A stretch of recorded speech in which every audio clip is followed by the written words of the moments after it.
Most welcome my student. How are you? Are you fine? स्वस्थ हैं, मस्त हैं और मजे में हैं। और आशा है आप लोगों को कि विज्ञान पढ़ने में आपको आनंद भी आ रहा होगा। देखो बेटा, विज्ञान को हमेशा अगर ध्यान से पढ़ा जाए तो आपको आनंद ही प्राप्त होगा, है ना? आज हम लोगों के विशेष चर्चा का विषय है 9वीं की कक्षा के लिए हम लोग और 11वीं की कक्षा के लिए कोशिका संरचना हम लोग अध्ययन कर रहे हैं। एक एक कोशिकांगों की रचना पर हमारी चर्चा होती है, कोशिकांगों पर चर्चा होती है। और आज लाइसोसोम पर चर्चा हम लोगों की है। लाइसोसोम, लाइसोसोम को बेटा हिंदी में क्या कहते हैं? लाइसोसोम को हिंदी में कहते हैं लयन काय। हिंदी में क्या कहते हैं? लयन काय कहते हैं। लाइसोसोम को क्या कहेंगे बेटा? लयन काय, राइट? तो यहां पर जरा देख लो, अगर बात आ जाती है कि लाइसोसोम की खोज कैसे हुई, तो एक क्रिश्चियन साइंटिस्ट थे डी डुबे। 1955 में ये लाइसोसोम की खोज किए और इसी खोज के लिए इन्हें 1974 में नोबेल पुरस्कार से सम्मानित किया गया। ये बेटा मुख्यतः जंतु कोशिकाओं में पाए जाते हैं। जैसा कि मैं आपको चर्चा किया कि लाइसोसोम भोजन को पचाने वाला सेल ऑर्गेनेल्स है, कोशिकांग है। तो आप जरा बताओ, पचाने का काम तो जंतु कोशिकाओं में ज्यादा होता है, तो इसलिए इसकी उपस्थिति जंतु कोशिका में अधिक होती है। इसकी उपस्थिति जंतु कोशिका में ज्यादा होती है, लेकिन वनस्पति कोशिकाओं में भी हम इसे नकार नहीं सकते। वनस्पति कोशिका में भी पाई जाती है। इसकी खोज कौन किए? पी मॉटिले। कौन किए? पी मॉटिले। पी मॉटिले ने 1964 में की थी। और कहां से इनकी खोज किए थे? कवक से। और उस कवक का नाम क्या है? न्यूरोस्पोरा। आप जरा ध्यान दो बेटा, कवक भी तो परपोषी है, कवक भी तो अपना भोजन नहीं बना पाता, तो ये भी भोजन किसी जंतु या वनस्पति से प्राप्त करता है, तो इसे भी भोजन को पचाने की जरूरत पड़ सकती है। इसलिए कवक में भी जो है लाइसोसोम पाए जाते हैं। और जंतु कोशिकाओं में जो एक्टिव ऑर्गन्स हैं, जैसे लीवर है, पैंक्रियाज है, किडनी है और ल्यूकोसाइट सेल है, मोनोसाइट सेल है। ल्यूकोसाइट कौन है? मोनोसाइट और फाइगोसाइट आ जाते हैं। इन कोशिकाओं में ये ज्यादा पाए जाते हैं, राइट? अब सबसे बड़ी बात आती है कि लाइसोसोम शब्द का ही अगर मतलब क्लियर हो जाए तो ज्यादा बातें हमारे समझ में आ जाती हैं। देखो बेटा, लाइसो मीन्स होता है डाइजेशन या ब्रेकिंग ऑफ फूड। डाइजेशन या ब्रेकिंग ऑफ फूड। और सोमा मीन्स होता है बॉडी। सोमा मीन्स क्या होता है? बॉडी।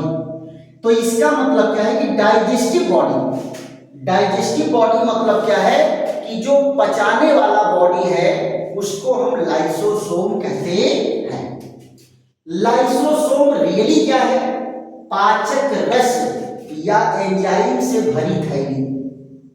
पाचक रस या एंजाइम से भरी थैली क्या कहलाती है? ये कहलाती है लाइसोसोम। अब आप बताओ, लाइसोसोम का माध्यम कैसा होता है? अम्लीय माध्यम होता है। लाइसोसोम के अंदर जो रस भरे हैं उनका माध्यम कैसा होगा? अम्लीय माध्यम होता है, राइट? अम्लीय माध्यम का मतलब क्या है कि इसका पीएच जो है 5 होता है। पीएच होता है 5। तो ये मैं हल्का सा पीएच स्केल के बारे में चर्चा करा दिया था कि अगर किसी वेरिएंट का पीएच 7 है तो वो क्या होगा, न्यूट्रल होगा। 7 से कम है तो क्या होगा, अम्लीय होगा। 7 से ज्यादा है तो क्या होगा, क्षारीय होगा। अब आप जरा देखो, लाइसोसोम के अंदर का पीएच है 5, कोशिका द्रव्य यानी कोशिका के बाहर का जो पीएच है, ये पीएच है कितना, 7.2, यानी बाहर का माध्यम कैसा है, क्षारीय, और अंदर का माध्यम कैसा है, अम्लीय। अंदर का माध्यम कैसा है, अम्लीय है, और बाहर का माध्यम कैसा है, क्षारीय है। राइट। तो इसकी संरचना की हम चर्चा अगर करेंगे तो क्या बताए कि ये कोशिका कला की एकहरी झिल्ली होती है, सिंगल मेम्ब्रेन बाउंडेड बॉडी होती है। क्या होती है, सिंगल मेम्ब्रेन बाउंडेड बॉडी, और इसके अंदर बहुत सारे पाचक रस भरे हुए हैं, एंजाइम भरे हुए होते हैं। कार्बोहाइड्रेट को पचाने वाला एंजाइम होता है, यानी ये सबका पाचन करता है। अब आप जरा देखो इसकी संरचना कैसी होती है। आकृति इसकी क्या होगी, गोलाकार या अंडाकार होगी, और आकार क्या होगा, जरा यहां देखो, आकार देखो बेटा, आकृति और आकार में अंतर होता है। आकृति माने वो बनावट उसकी कैसी है, गोल है, बेलनाकार है, छड़ के आकार का है, कि फीता के समान है, कि चौकोर है, कि वर्गाकार है, कि घनाकार है, वो इसकी आकृति है ना। और बड़ा है कि छोटा है, ये इसकी साइज होती है। तो इसकी साइज जरा देख लो, 0.2 से 0.6 माइक्रोमीटर इसका व्यास होता है। इसका व्यास क्या होता है, इतना होता है। अब आप जरा बताओ, इसमें पाए जाने वाले एंजाइम पचाते किसको किसको हैं। देखो, इसमें पाया जाने वाला एंजाइम प्रोटीन को पचा देगा, इसमें पाया जाने वाला एंजाइम कार्बोहाइड्रेट को पचा देगा, कार्बोहाइड्रेट को पचा देगा, इसमें पाया जाने वाला एंजाइम लिपिड को पचा देगा, इसमें पाया जाने वाला एंजाइम न्यूक्लिक एसिड को पचा देगा, न्यूक्लिक एसिड को पचा देता है ना। ये अगर राइबोसोम को पा जाएगा तो पचा देगा, है कि नहीं। ये जिसको पा जाएगा उनको पचाने का काम करेगा। दूसरी चीज, अगर बाहर से कोई बैक्टीरिया या वायरस अगर प्रवेश कर रहा है तो उनका भी बैंड बाजा बजा देता है। क्लियर। तो लाइसोसोम क्या है, पाचक रसों से घिरी हुई थैली होती है, यानी ऐसी थैली जिसमें पाचक रस भरे होते हैं, उसको क्या कहते हैं, लाइसोसोम कहते हैं। अब आप जरा बताओ, लाइसोसोम बनता कहां से है, लाइसोसोम बनता कहां से है और ये कार्य कैसे करता है, इस पर हमारी आपकी हल्की चर्चा हो जाए। क्लियर। फिर उसके बाद इसके महत्व पर हमारी आपकी चर्चा चलेगी, लेकिन ये बनता कैसे है, कौन इसका निर्माण करता है, इस पर हमारी आपकी चर्चा हो जाए। तो देखो बेटा, कोशिकाओं में इनका निर्माण जो है एंडोप्लाज्मिक रेटिकुलम में होता है। एंडोप्लाज्मिक रेटिकुलम से निकल करके कहां जाता है, गोल्गी बॉडी में जाता है, और गोल्गी बॉडी इसमें कुछ और एंजाइम मिला देगा। देखो बेटा, राइबोसोम की झिल्ली पर क्या चिपका है, अरे एंडोप्लाज्मिक रेटिकुलम की झिल्ली पर क्या चिपका है, राइबोसोम। और आपको पिछले क्लास में मैं बताया हूं कि राइबोसोम जो है प्रोटीन के निर्माण में भाग लेता है। किसके निर्माण में भाग लेता है, प्रोटीन के निर्माण में भाग लेता है, तो और एंजाइम किसके बने हैं? प्रोटीन के ही बने होते हैं। मैक्सिमम एंजाइम जो है प्रोटीन के बने होते हैं। तो यहां जरा देखो, ये क्या है? केंद्रक है। केंद्रक है दोहरी झिल्ली से घिरी हुई रचना। ये क्या है? केंद्रिका है। ये देखो, और इनसे जुड़ी हुई रचना क्या है? ये है एंडोप्लाज्मिक रेटिकुलम। एंडोप्लाज्मिक रेटिकुलम के सरफेस पर क्या चिपका हुआ है? एंडोप्लाज्मिक रेटिकुलम के सरफेस पर चिपका हुआ है राइबोसोम। एंडोप्लाज्मिक रेटिकुलम के सरफेस पर चिपका हुआ है राइबोसोम, है। और राइबोसोम से छोटे छोटे वेसिकल्स बन के निकल रहे हैं। छोटे छोटे वेसिकल्स बन के निकल रहे हैं, और ये वेसिकल्स इंटर कहाँ करते हैं? ये इंटर करते हैं गोल्गी बॉडी में। ये इंटर कहाँ करते हैं? गोल्गी बॉडी में इंटर करते हैं। गोल्गी बॉडी में इंटर करते हैं, और यहां से बड़ी बड़ी थैली के रूप में ये निकलता है। और इसी थैली में से क्या है? ये क्या बन के तैयार हुआ? Lysosome.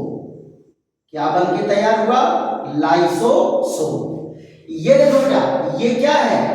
RER, rough endoplasmic reticulum.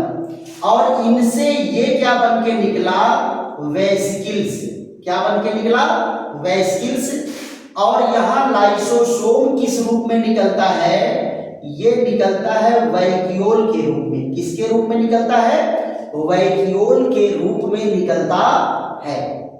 अब आप जरा बताओ, ये है कोशिका कला। ये क्या है? कोशिका कला है। अब आप जरा ध्यान दो, ये कोशिका कला क्या करेगा? ये भोज्य पदार्थों को ग्रहण करता है। क्या करेगा? भोज्य पदार्थ को ग्रहण किया तो क्या बनाया? एक खाद्य रिक्तिका बनाया। क्या बनाया? खाद्य धानी बनाया। और जैसे ही ये खाद्य धानी अगर आता है अंदर, खाद्य धानी क्या आया? अंदर आया। खाद्य धानी अगर अंदर आया है ना, तो उसके साथ ये कौन जुड़ जाता है? लाइसोसोम। ये क्या है? ये है फूड वैक्यूल। क्या है लल्ला? Food vacuole. और ये इसके साथ क्या जुड़ गया? लाइसोसोम। क्या जुड़ गया? लाइसोसोम। देखो बेटा, जब तक ये लाइसोसोम अकेले है तब तक इसको कहते हैं प्राइमरी। क्या कहते हैं? Primary lysosome. क्या कहेंगे बेटा? Primary lysosome, right. और जैसे ही ये इससे जुड़ गया खाद्य रिक्तिका से, वैसे ही इसका नाम क्या हो गया? Secondary lysosome. इसका नाम क्या हो गया बेटा? सेकेंडरी लाइसोसोम नाम हो जाता है। अब ये क्या करेगा? इसमें से पाचक रस आएंगे और इनको पचाएंगे। तो यहां से देखो, ये दोनों आपस में मिल गए और इनको जो है पचा करके एक रचना बन गई। इनको भोजन को यहाँ पचा करके एकदम सिंपलेस्ट मॉलिक्यूल में तोड़ दिए, और यहाँ से डिफ्यूजन के द्वारा सारे भोज्य पदार्थ क्या होंगे? बाहर निकल जाएंगे। तो बाहर कौन निकल रहा है? बाहर निकल रहा है डाइजेस्टेड फूड। डाइजेस्टेड फूड क्या होगा? बाहर निकल जाएगा। अब फिर उसके बाद जो ये बचेगी, ये झिल्ली क्या हो जाती है? निष्क्रिय हो जाती है। और ये कोशिका झिल्ली फटेगी और यहाँ से सारे पदार्थ बाहर निकल जाते हैं। सारे पदार्थ क्या होंगे? बाहर निकल जाते हैं, बाहर निकल जाते हैं। तो इस तरह से जो है ये कोशिका जब भोजन को ग्रहण करती है तो कोशिका के अंदर भोजन को पचाने का कार्य करते हैं। अब आप जरा बताओ इनका निर्माण कैसे होता है? एंडोप्लाज्मिक रेटिकुलम और गोल्गी बॉडी से।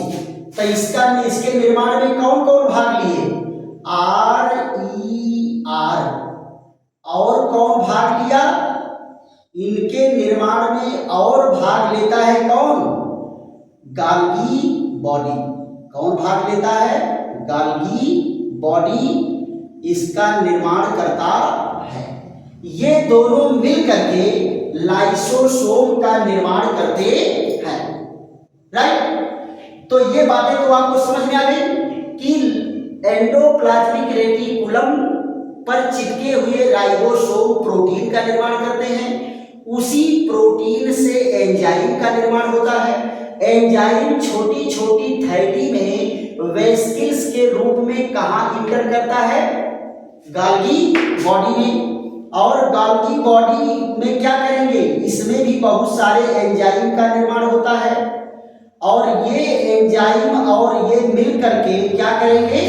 बड़ी थैली के रूप में निकालेंगे जिसको क्या कहते हैं? लाइसोसोम कहते हैं। बेटा लाइसोसोम ही नहीं बनता है, और भी तमाम पोषक पदार्थों की थैलियां बना करके ये दूसरे स्थानों पर उसको ट्रांसपोर्ट करते रहते हैं। लेकिन गोल्गी बॉडी लाइसोसोम का भी निर्माण करती है। तो जो लाइसोसोम गोल्गी बॉडी से तुरंत बन के तैयार हुआ उसको प्राइमरी लाइसोसोम कहेंगे। और फिर जब भोजन की थैली से ये जुड़ जाएगा तो इस लाइसोसोम का नाम क्या हो जाएगा? सेकेंडरी लाइसोसोम हो जाएगा। ये भोजन को पचाएगा, भोजन डिफ्यूजन द्वारा कोशिका द्रव्य में चले जाएंगे और बाकी जो अवशिष्ट पदार्थ है वो प्लाज्मा लेमा से क्या हो जाएंगे? बाहर फेंक दिए जाएंगे, थ्रो आउट। क्लियर? तो ये है। अब जरा हम लोग चर्चा कर लेते हैं इनके महत्व क्या है। लाइसोसोम का महत्व यहां जरा देखो, लाइसोसोम का महत्व, लाइसोसोम का महत्व, इसका इंपॉर्टेंस क्या है ना? इनका इंपॉर्टेंस क्या है? देखो पहला काम, ये भोजन को, यहां देखिए पहला काम क्या करेगा? ग्रहण किए गए भोजन, ग्रहण किए गए भोजन को पचाता है। ग्रहण किए गए भोजन को पचाता है। पक्का? और जो भोजन ग्रहण करती है कोशिका उसको पचाने का कार्य करता है। अब आप जरा देखो ये भोजन ग्रहण कैसे होता है बेटा? भोजन ग्रहण दो तरह से होता है। अगर भोजन ठोस है, भोजन ठोस है तो इसको कहते हैं फैगोसाइटोसिस। क्या कहते हैं बेटा? फैगोसाइटोसिस। फैगोसाइटोसिस। अगर भोजन द्रव है तो इसको क्या कहते हैं? पिनोसाइटोसिस। पिनोसाइटोसिस। फैगोसाइटोसिस दूसरा क्या कहेंगे? पिनोसाइटोसिस। अब ये पिनोसाइटोसिस और फैगोसाइटोसिस द्वारा जो भोजन अंदर जाता है, पहला काम है कि उसको पचाने का काम करेगा। दूसरा, यहां देखो भोजन के अभाव में, भोजन के अभाव में अगर भोजन नहीं मिलेगा तो क्या करेगा? कोशिकांगों को पचाकर, कोशिकांगों को पचाकर कोशिका को, कोशिकांगों को पचाकर कोशिका को नष्ट कर देता है, कोशिकाओं को नष्ट कर देता है। इसीलिए इसको क्या कहते हैं बेटा? आत्महत्या की थैली, आत्महत्या की थैली कहते हैं। इसको क्या कहते हैं बेटा? सुसाइड ग्लैंड, सुसाइड ग्लैंड कहते हैं, आत्महत्या की थैली कहते हैं। देखो लल्ला, अगर भोजन को पाएगा तो भोजन को पचाएगा, अगर भोजन नहीं मिला तो ये जो कोशिका के अंग है ये सारे कोशिकांगों को नष्ट कर देता है। तीसरा काम क्या करेगा? तीसरा काम जरा देखो, दुर्बल कोशिकांग, दुर्बल कोशिकांग को पचाता है, दुर्बल कोशिकांग को पचाता है। देखो बेटा, कोशिकाओं के जो सेल ऑर्गेनेल्स हैं वो काम करते करते थक जाते हैं, वो भी बुढ़ा जाते हैं। तो जब बुढ़ाऊ ढंग से काम नहीं कर पाएंगे तो ये उनको क्या करेगा? नष्ट कर देगा। क्लियर कि भैया तुम्हारा काम नहीं है, जाओ, खत्म कहानी, है ना? दूसरा क्या है, यहां जरा देखो, कोशिका में आए, कोशिका में आए जीवाणु, कोशिका में आए जीवाणु व विषाणु, जीवाणु व विषाणु को नष्ट करता है, नष्ट करता है। जीवाणु और विषाणु अगर आया है तो उसको क्या करेगा? नष्ट कर देगा। आप इसको कैल्कुलेशन में क्या कह सकते हैं? कोशिका की सफाई करता है, कोशिका की सफाई करता है, कोशिका की सफाई करता है ना? यानी कोशिका में जो भी कूड़े कचरे रहेंगे सबको पचा के, गला के, नष्ट करके एकदम सेल को हेल्दी एंड वेल्दी बनाए रखता है ना? खूब स्वस्थ बनाए रखता है। क्लियर? ये देखो आपके मन में आ रहा होगा ये सब खाली नष्ट करता है।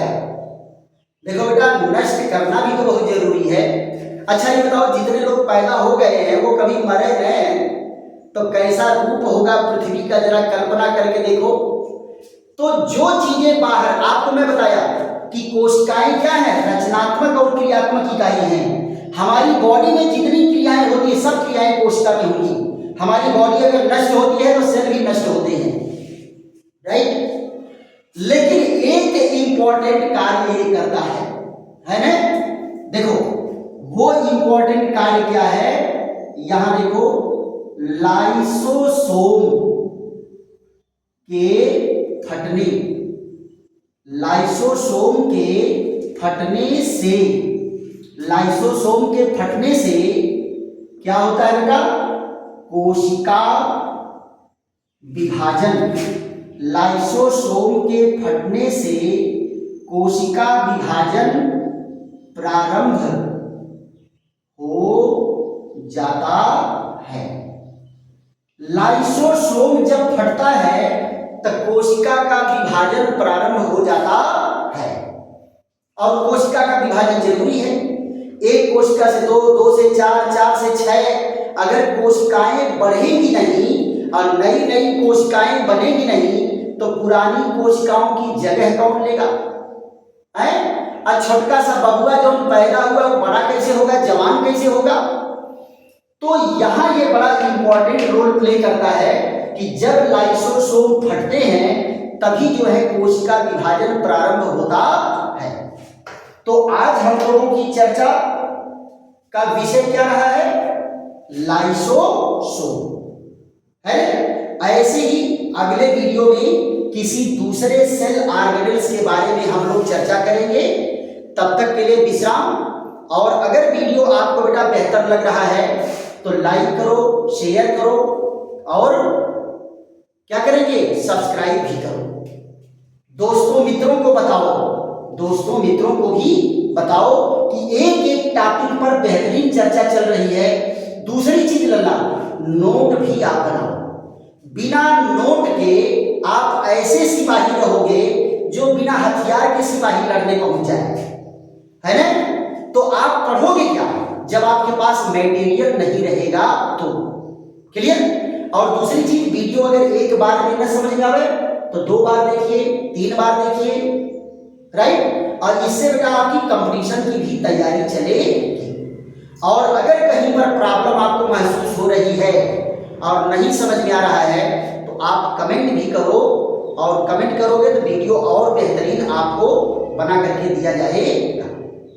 चलिए अगले वीडियो आने तक का विश्राम। थैंक यू, धन्यवाद।